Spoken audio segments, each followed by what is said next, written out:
Okay, so this one is we're going to talk about the data warehousing fundamentals, basically foundation for all the different areas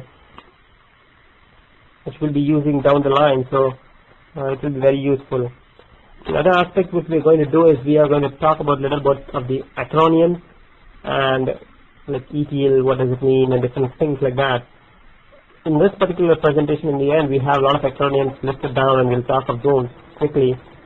But it's not that you should absorb everything right there and self. What we are going to do is down the line, we are going to again keep repeating those. Start of every module, we'll talk those acronyms again so that it refreshes what we're going to use down the line. So this is again the same slide. What is business intelligence? It's talking about it's an answering business answer situation, not a reporting tool. I won't spend much time over here and move to the next one. What's a data warehouse? People have many definitions. I like this particular one quoted by William H. Einmon. It's a subject-oriented, integrated, time-variant. The time thing is very valuable. You want to know what happened to the application, how did it perform fast, and it helps to to give forecasting. So that's the value for data warehousing. You just don't want reports to see what happened previously, but you want to analyze and understand how things are going to go based on the past, how things are going to go in future, so that you can take some decisions and tweak yourself against your competitors or the market industry change or economy downturn or whatever. So those kind of different aspects you can have information right in your hand to adjust your business accordingly. So this is a good one. So data warehousing, definitely, as the word says, data is more of a data-driven thing, and it's for people who like data, understand the supporting facts to really take decisions rather than instinct-based decisions. So why do we need a database separately for data warehousing, and why not? Some people have this basic question: why we do really have a separate database? We have one database which is storing the same kind of information. Why do we pull it in different database to the massaging of data? The primary reason for doing that, a transactional system is mainly for writing data. So you add your records, you update your records, and in those systems it's mainly for writing aspects, editing aspects. When you do this reporting or you try to do analysis on those kind of data, what happens is it's not suitable for your reporting needs in terms of performance. So there is a definite need for having a different structure in your schema which is totally suitable for reporting, and there is where analytics or OLAP systems come into picture.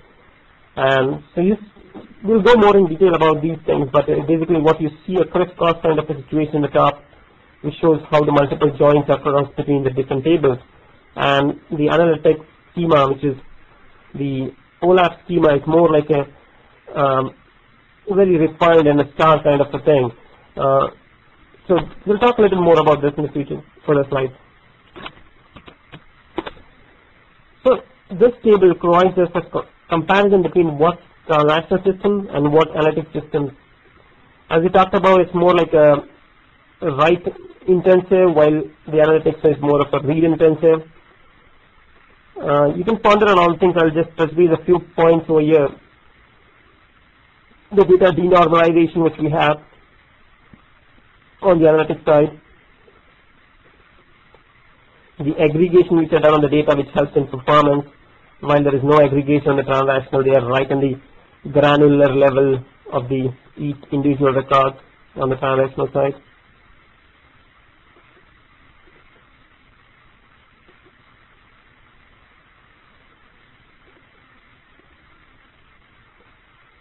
One important point on this particular difference, I didn't see it right on front right here, is the OLAP systems can be partitioned, they could be used for reporting, their charting is definitely mentioned out there. So those kind of things can be done, and giving back to the value of the decision making rather than the additional. So when you look here about our analytics application, you quickly hear the word ROI, return on investment. So some people in the industry think like all my transactional systems are like an investment which I've done to really get the value out of in the analytics systems, and that's why it's shaping up pretty well, and the executive group really prefers analytics. They have a lot of buy-in when there is a sales pitch for the analytics or OLAP kind of application. The executive people are more keen to go for yes in those kind of situations. So anything particularly in this particular slide, any questions? Okay. So we were talking about the schema which we have for the data warehouse. So basically that's called a star schema. The star schema, here two words you will see in the diagram. One is the fact and the other is dimension. So the fact is it's something which you don't have in a transactional system. It's like a way to give you metrics, the key counting features, like you want to say number of orders, it could be a dollar amount of so many orders, it could be a number of activities, it could be number of closed opportunities, all kind of numerical values which help you to give analysis. That's considered as a fact. We have two examples in slides coming. What are dimensions then? The dimensions are real attributes, like you want to know account information, like you want to know account name, region, that could be one dimension. One entity, one group of attributes which form an entity is called a dimension.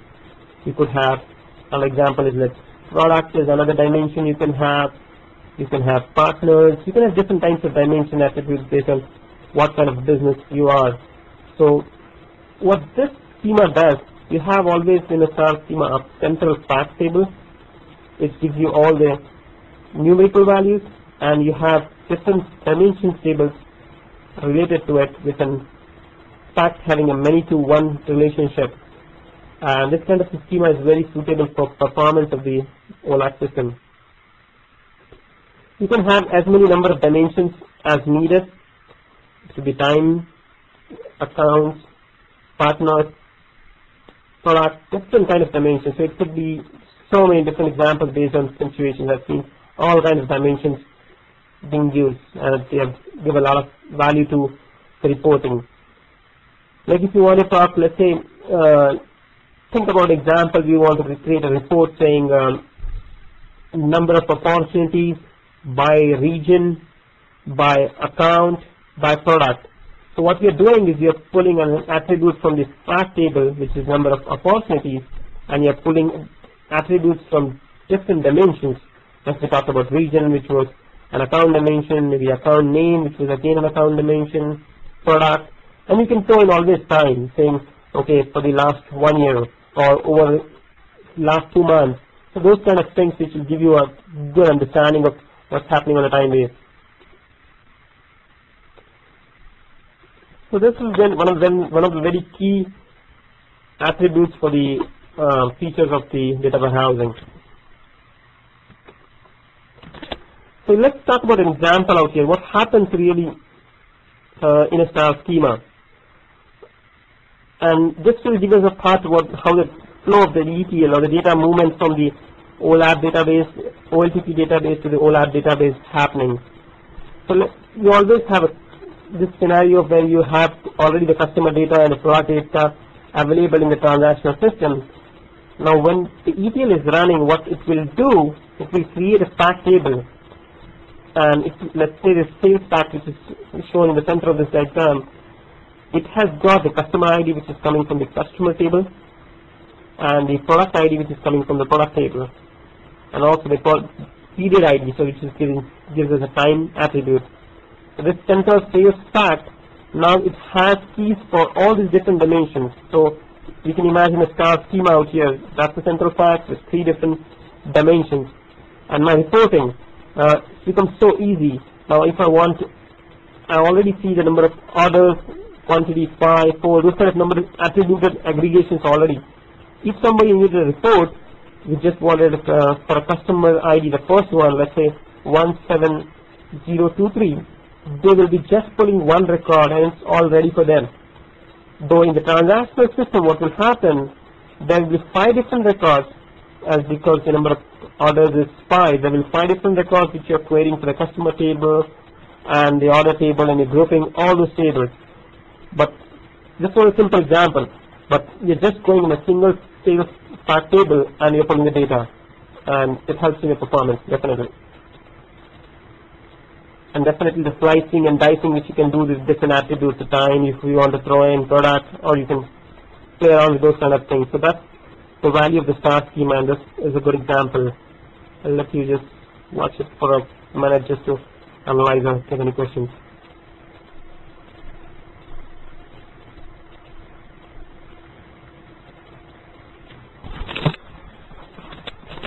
Yeah?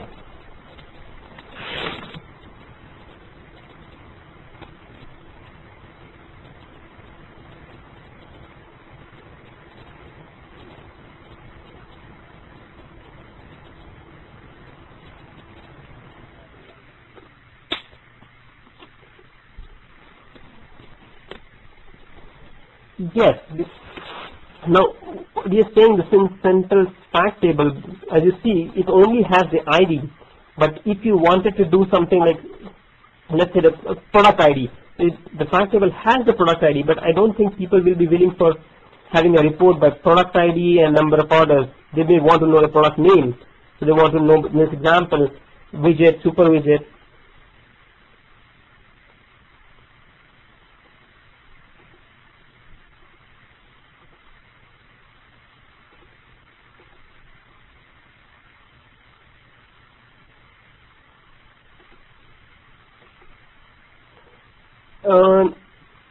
This is not, one single table is not the most common scenario.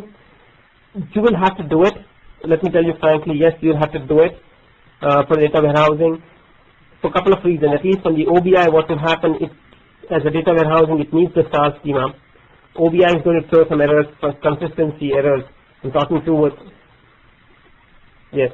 So that's going to happen, frankly. It might sound sometimes weird for some initially, why does it feel like that? You'll appreciate the value down the line when you understand that, put together everything in picture. It is valuable, but yeah, to answer in short, yes, it will need a star schema.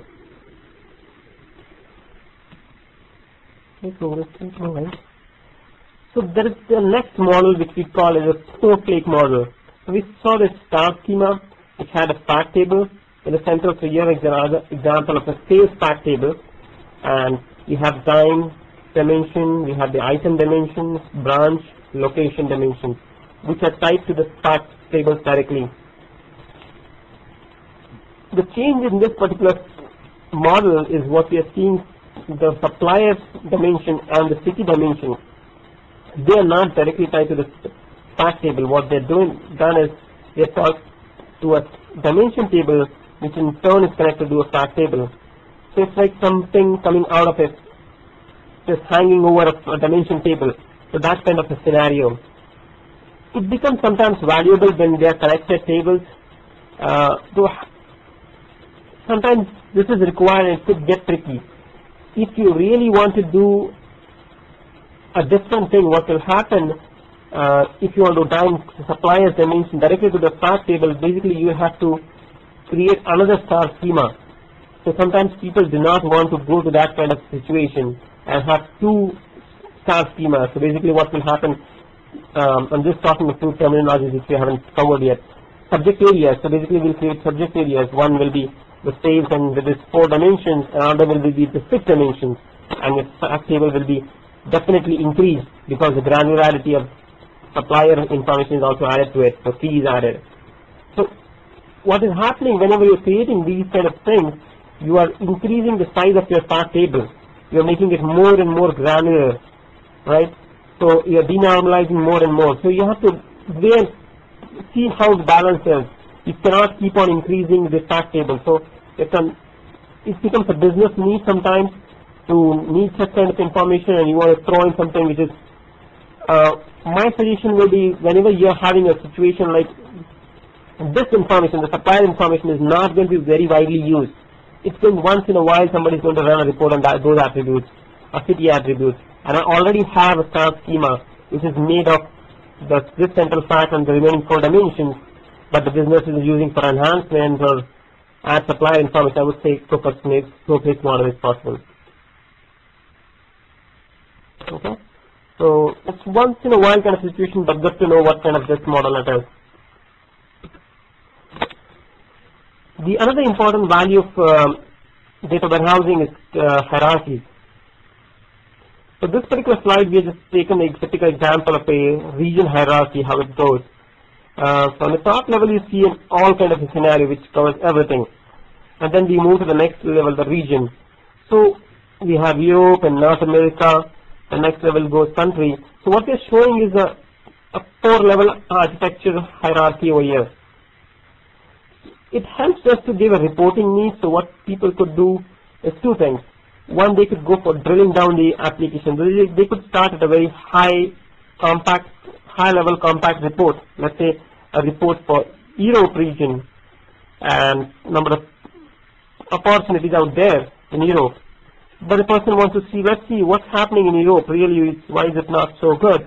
So they may want to drill down on the Europe field, and it will give you the other level. So it will go to a separate report, next level report, which is say Germany, Spain, and the division of their opportunities based on those countries. And people can keep on drilling it down till they find the lowest level or whatever level they need information from. So this is very valuable. This is defined again in the Oracle OBIEE application, and apart from this grouping, it helps us to different level of people. Like mostly if you see an executive or a senior staff, they may be looking for information at a very higher level, but somebody at the lower level who is a day-to-day transaction, he might just look at his own offers, his own pipeline, a sales rep kind of a thing. So this gives an opportunity for people to build reports at different levels.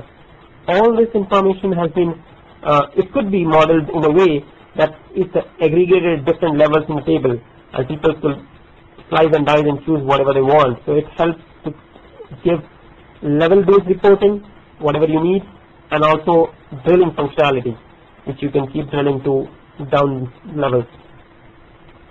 So this is a very important feature in Oracle BI, or any data warehousing for that matter. Any questions on this, or anything which you have covered so far? Okay. So this is the last slide which you're talking about the different, as I was saying, different terms. I'll quickly move on one to one. The OLTP is the transactional system, online transactional system, and I think I'll quickly move on the terms which I think people will commonly know. OLTP, OLAP, I think if you don't know, stop me, but that's very simple. ETL is again the extract, transform, and load thing when you move the data from the OLTP to OLAP. DAT, this is something very specific to Oracle. DAT is a application called Data Administration Console. What Oracle has done, or it was also in the time of Visible Analytics as well. So what they have done is they have created this particular application for scheduling all the Informatica loads. So in Informatica you can have different mappings which pull data from one table from the OLTP to the OLAP, and you can create your own workflow that all this mapping should be on this workflow and they should be running in this way. To give a good user interface or easy way, Oracle has come up with this application called DAT, where it's become more user friendly. So it's like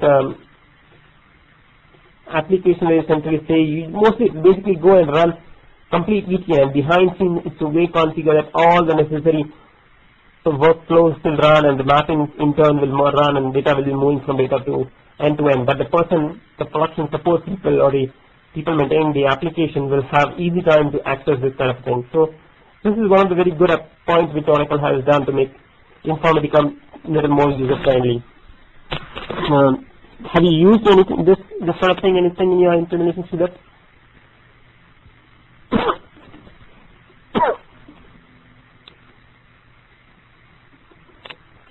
Right. So the ETL portion which is there, so Oracle has tied with Informatica. They have a relationship, and what they only basically support Informatica for that matter. So whatever the pre-built packages they give for the ETL, it's actually Informatica mapping. Yeah. So now some clients do not buy that. It was previously a sold kind of thing, now it's a package deal. So it depends what time you guys had and what kind of negotiations you guys did. But it's a good tool to have. It creates less headache for the people maintaining the Informatica. I strongly see a lot of value out there. So, but yeah, in ETL is again Informatica, and it's a very valuable skill. So the combination of OBIEE and Informatica is great skill to have together. So it gives you understanding of how end-to-end things are happening. It's not like you just having the data OLAP database and you're modeling it on top of OBIEE, but you also should know how things are moving from the transactional system and how the fact table is being really created. How is the design for that? It is very valuable. So learning Informatica also is helpful, or at least knowing its basic level is very helpful.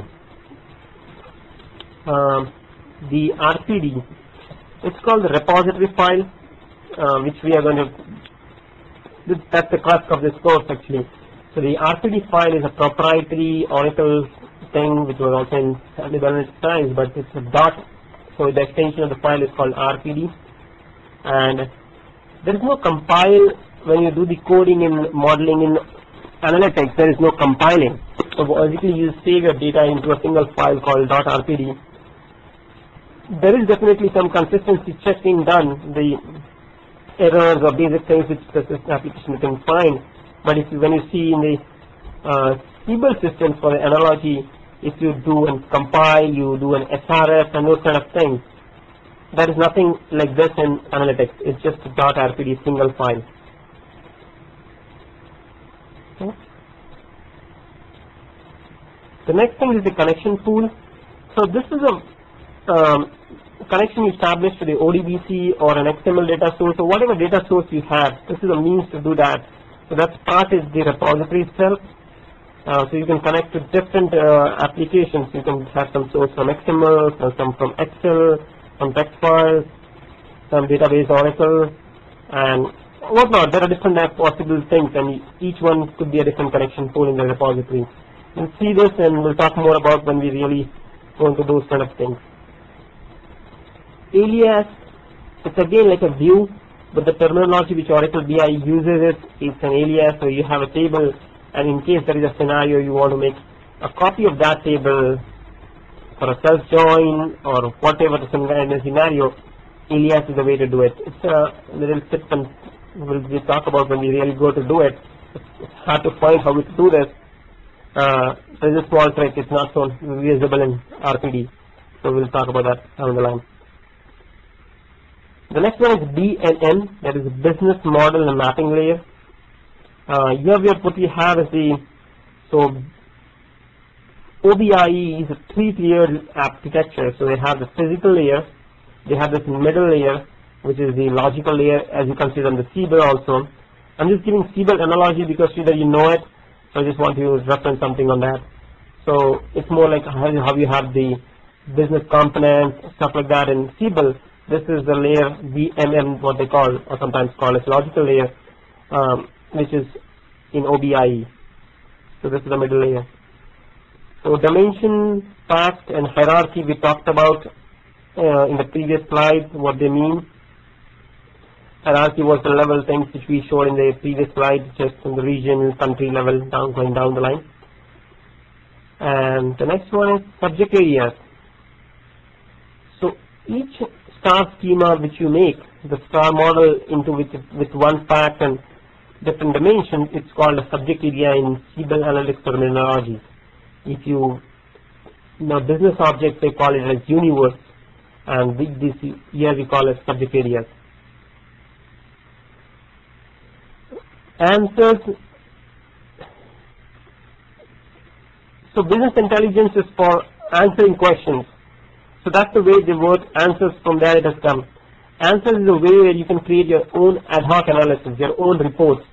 So basically what you will be given is a subject area which has one or maybe sometimes a couple of facts and different dimensions, attributes, and you can keep slicing and dicing, throwing different attributes and create your reports on your own.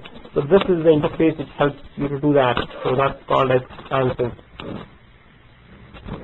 In terms of users, some specific super users will get this access because this is more powerful compared to just seeing a report. So this is creating report, publishing report. So some super users will get this.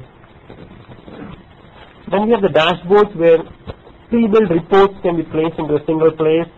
It could be charts, graphs, or it can be signaling graphs, all those kind of things that you executives usually like.